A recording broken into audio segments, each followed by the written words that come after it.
عمرو نے اشارے سے ان سب کو وہاں سے جانے کا حکم دیا تو وہ اسے سلام کرتے ہوئے چھت سے اترتے چلے گئے۔ ساتوں کمرے ایک قطار میں تھے اور ان کے دروازے بند تھے۔ محافظ بونے، ان کمروں کے دروازے تو بند ہیں، مجھے کیسے پتا چلے گا کہ ان میں سے مٹی کا کون سا دروازہ ہے، پتھر کا کون سا اور لوہے کا کون سا؟ عمرو نے زنبیل کے محافظ بونے سے مخاطب ہو کر پوچھا، لیکن اس بار محافظ بونے نے عمرو کی بات کا کوئی جواب نہیں دیا تھا۔ عمرو نے ایک دو بار محافظ بونے کو پھر پکارا مگر زنبیل کا محافظ بونا بالکل خاموش تھا۔ وہ شاید اب عمرو یار کو مزید کچھ نہیں بتانا چاہتا تھا۔ او نہیں، مجھے خود ہی دیکھنا پڑے گا، مٹی کا بنا ہوا کمرہ کون سا ہے، لکڑی کا کون سا ہے اور لوہے کا کون سا ہے؟ عمرو یار نے سر جھٹک کر کہا۔ اس نے زنبیل سے سرمے دانی نکال لی۔ سرمے دانی سے سرمچو نکال کر اس نے اپنی آنکھوں میں سرما لگایا اور سرمے دانی کو بند کر کے اس نے دوبارہ زنبیل میں رکھ دیا۔ عمرو نے ایک دو بار آنکھیں جھپکیں اور پھر ایک کمرے کے دروازے کے پاس آ گیا۔ اس نے آنکھوں میں جو سرما لگایا ہوا تھا وہ سلیمانی سرما تھا، جس کے لگانے سے عمرو یار کی نظریں بے حد تیز ہو گئی تھیں۔ اب وہ دیواروں کے آر پار بھی آسانی سے دیکھ سکتا تھا۔ کمرے کے دروازے کے قریب آ کر اس نے کمرے میں جھانکا۔ وہ کمرہ لکڑی کا بنا ہوا تھا۔ عمرو دوسرے کمرے کے دروازے کے قریب چلا گیا، وہ کمرہ لوہے کا تھا۔ تیسرے کمرے کے قریب آ کر عمرو نے اندر جھانکا تو اسے اس کمرے کی دیواریں، چھتیں اور فرش مٹی کا بنا ہوا نظر آیا۔ یہ مٹی کا کمرہ ہے، مجھے سب سے پہلے اسی کمرے میں جانا ہے، عمرو نے بڑبڑاتے ہوئے کہا۔ اس نے آگے بڑھ کر دروازے کے کنڈے کو ہاتھ لگانا چاہا مگر اس سے پہلے کہ اس کا ہاتھ کنڈے پر پڑتا، کمرے کا دروازہ زوردار چڑچڑاہٹ کی آواز کے ساتھ خود بخود کھلتا چلا گیا۔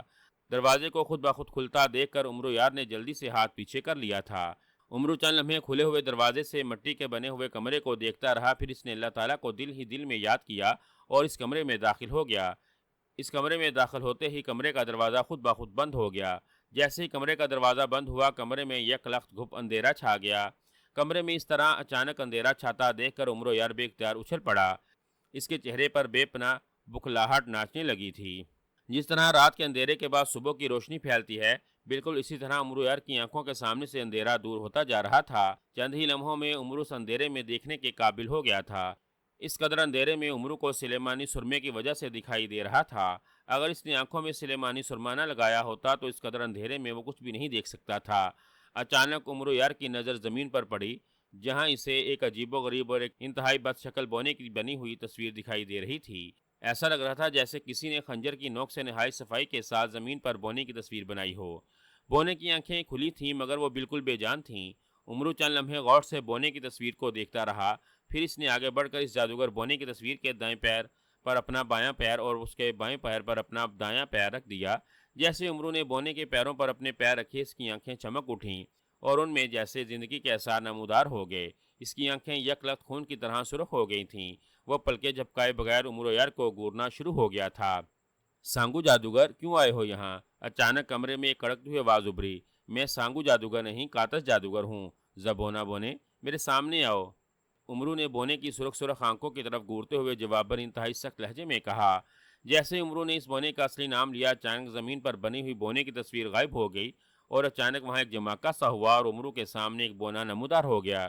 اس بونے کی شکل و صورت اس تصویر جیسی تھی جو چند لمحے قبل زمین پر بنی ہوئی تھیں۔ زبونہ بونا حاضر ہے آقا، حکم۔ زبونہ بونے نے جھک کر نہایت مؤدبانہ انداز میں عمرو کو سلام کرتے ہوئے کہا۔ زبونہ بونے، پتال کی مٹی کے دروازے کی چابی لاؤ جلدی، عمرو نے جادوگر بونا زبونہ کو گورتے ہوئے کڑک لہجے میں کہا۔ جو حکم آقا، زبونہ بونے نے کہا اور اس نے اپنے پیٹ کو زور زور سے دباتے ہوئے عجیب عجیب سے انداز میں منہ بنانا شروع کر دیا۔ پھر اچانک اس نے منہ میں ہاتھ ڈال کر ایک مٹی کی چابی نکالی اور عمرو یار کی طرف بڑھا دی۔ یہ لے آقا مٹی کی چابی، زبونہ بونے نے مٹی کی چابی عمرو یار کو دیتے ہوئے کہا۔ عمرو نے اس سے جلدی سے چابی لے کر اپنی زنبیل میں ڈال لی۔ اسی لمحے زبونہ بونا وہاں سے غائب ہو گیا۔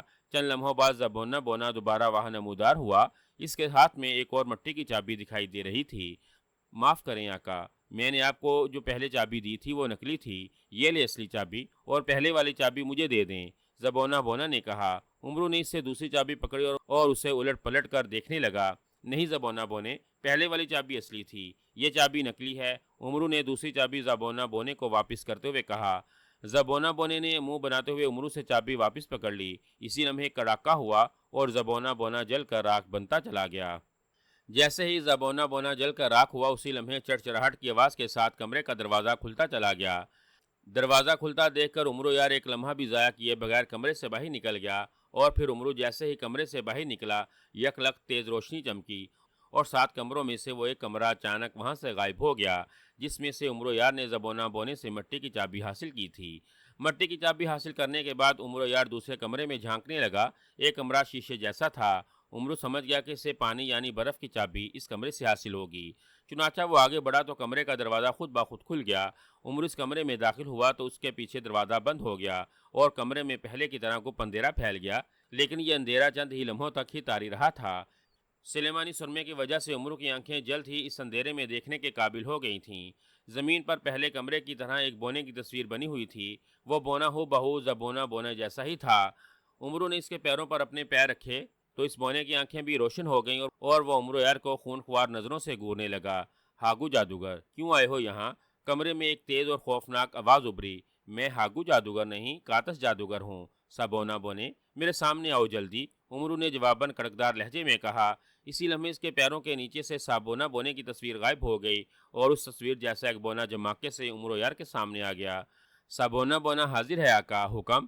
سابونا بونے نے زبونہ بونے کی طرح جھک کر عمرو یار کو سلام کرتے ہوئے انتہائی مودبانہ لہجے میں کہا۔